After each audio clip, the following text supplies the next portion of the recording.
Toga, toga, toga, toga, toga, toga, toga, toga, toga,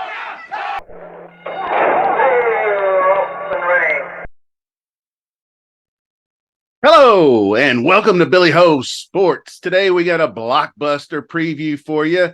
The granddaddy of the Saratoga meet, the Travers Stakes. We've been waiting all summer for this one, and it's going to be a huge one.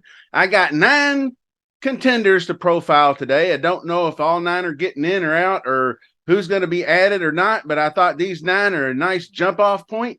So thank you for everybody that subscribed to the channel so far. And if you haven't done so, I ask you to please leave a comment. Let me know who you think's going to paint that canoe this year with their colors. And let's, without any further ado, get started. Okay, we're going to start with some trends. Everybody loves trends. Nuggets that past winners share to give us an idea of what kind of winners we're looking for. So first thing I'm looking at on the board here is grade 1 winning sires. 11 of 14 winners were sired by a grade 1 winning horse. Now Epicenter last year did buck that trend, for your information. Another one is 9 of the last 13 were coming off a win in their last race, which is kind of important, including 6 in a row. So that's pretty interesting stat. 9 of the last 13 prepped in New York for the race, which makes a ton of sense. And I'm including Monmouth in that as well, actually. But my favorite trend is actually since 2010, we've had 8 winners at 6-1 or higher odds, including 4 at double digits. So I think we can find some value here. So we're going to get into previewing these horses. And so the Travers Stakes is going to be a mile and a quarter on the dirt. And we are going to start with Archangelo. I think that's a horse we haven't seen in a little bit since that epic performance in the Belmont Stakes, trained by Jenna Antonucci. And what can you say about him other than a total stud? We're looking at his past performances. My interest sparked in this Peter Pan when you see his stalking style. Coming around the outside to win the race, and then queuing up the Belmont in similar but different fashion, stalking style, but takes the inside route and gets the jump on everyone and takes the win there as well. So it has to be one of the top choices, obviously. And I think the potential matchup with my next horse, Forte, is going to be very interesting. Could make for an epic Travers this year. Let's put it that way. Let's get into Forte, as in trained by Todd Pletcher's Forte. This big dog, woulda, coulda, shoulda, Kentucky Derby. We don't know. Had that hoof crack and had to be put on the shelf for a few weeks, but comes back with this late gaining second place finish in the Belmont, trying to run down Archangelo, but just too little too late. I think maybe got going a little too late too, but this horse just churns up the dirt. It's so interesting. And of course, we all know the controversy surrounding this race with the Jim Dandy, where he plowed over the top of Angel of Empire, and everybody thinks it's the biggest. Well, it was a big deal, but to me, I thought Forte was the best horse. The best horse won the race. That's what I'll take away from it. So I'm going to give that a checkbox in Forte's favor. So was able to catch Saudi Crown after plowing through. But let's just go back to the Florida Derby right here, where he just chews up the dirt down the stretch to catch the Derby winner, Kentucky Derby winner, Mage, at the finish.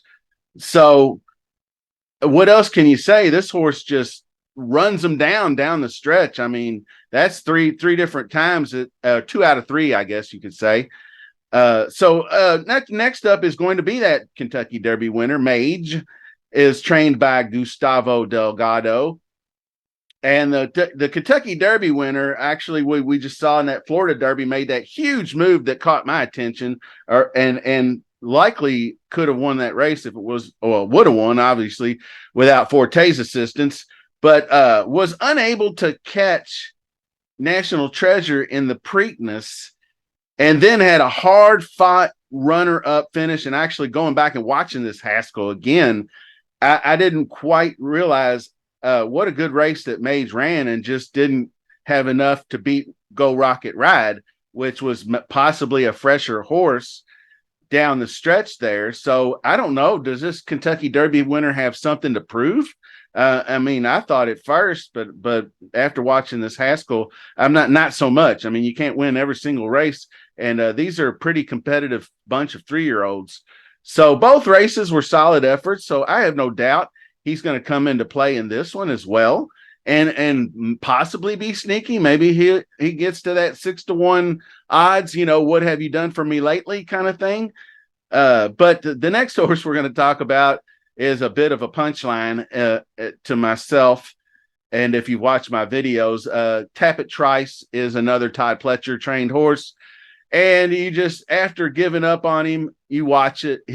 He's liable to run the race of his life, the perfect race, and wins this after everybody, including myself, gives up on him, because I was just fed up after his last performance in the Haskell, and just so disappointed. But anyway, the jockey switch is important. He's switching back to Luis Saez, who rode him in this race, the Bluegrass, where he got him much closer up, more engaged, and got him off his fat butt earlier to get up into the pace instead of being dead last and trying to run down people being too far back. So that getting him engaged earlier will definitely help him compete. And I feel it in my bones that he will compete. I think he'll hit the board this time around, but I don't know about winning the race. It's going to be hard to tell. That might be a bomb. Tappet Trice has got to be 8 to 10 to 1 in this race. The next horse up is going to be Disarm. Steve Asmussen trained. Ran a good fourth in the Jim Dandy in that slop. Lost in the whole effort of Forte's win. But another one that's probably a tier below these top dogs, down there with the horse Reincarnate, we'll get to in a few minutes. But I like this victory in the Matt Win. That was a horse I bet on. I bet on him to win this race.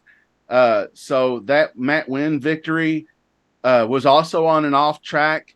So does he need an off track to perform well? I don't know that or not. It's just been coincidental. Maybe he just runs his race no matter what surface. So maybe he moves up on a dry track. That could be an interesting thought. Next up is a horse that won the Preakness Stakes, National Treasure, trained by Bob Baffert. I was all over him in the Preakness, and he got it done exactly like I'd hoped. Got out to the lead and sat down on a reasonable to slower side of the pace to save the energy for the stretch run. And I thought really should have cleared everybody pretty easily, but Blazing Sevens made it a real sweat down the stretch. And you see where Mage is chasing, which was a solid third. Trying to run down a slower paced leader like that is really hard to do. So I can forgive that as well for Mage. But I think National Treasure, if you want to put them in tiers like people talk about fantasy football and all that, I feel like Forte and Arcangelo are kind of like the tier 1, and then the tier 2 is kind of like Mage and National Treasure above the rest in the ballpark. So now we get into like maybe tier 3, and this one is Reincarnate, also trained by Bob Baffert. And obviously disappointed in the Kentucky Derby.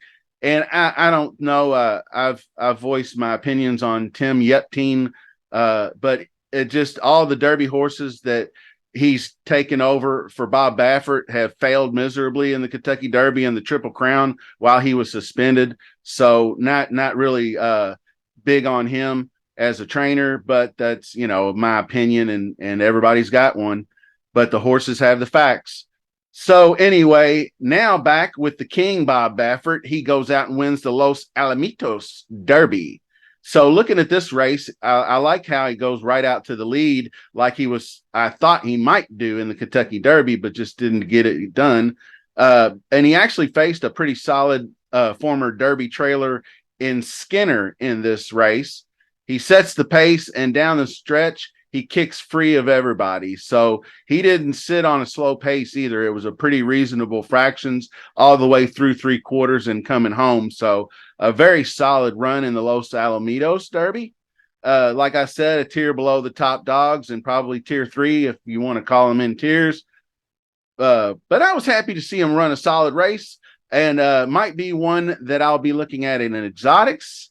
So the next up is the last couple we'll cover, and I'm going to kind of do them in tandem, and that's Scotland and Il Miracolo. And the reason is for the Curlin Stakes that we're going to watch a couple of different times to look at a couple of different angles. And so Scotland is a Bill Mott trained horse, and that one is was unraced in 2 and is making his just a solid effort and ran alongside Scotland for much of the way until they hit the stretch run. So, and all in all, pretty solid effort. But that's just going to profile the horses for today. We'll have more info later on in the week as we get all the entries finalized and the post positions drawn. Also, be on the lookout later in the week. We're going to cover all the stakes races, the major stakes races at Saratoga, and I put up a list of what they are. And when I release the betting video later on in the week, I'm going to have those races. We're going to look over past performances and talk about how we can finalize betting strategy and all that kind of good stuff. So until then, we will see you soon, and I thank you for watching.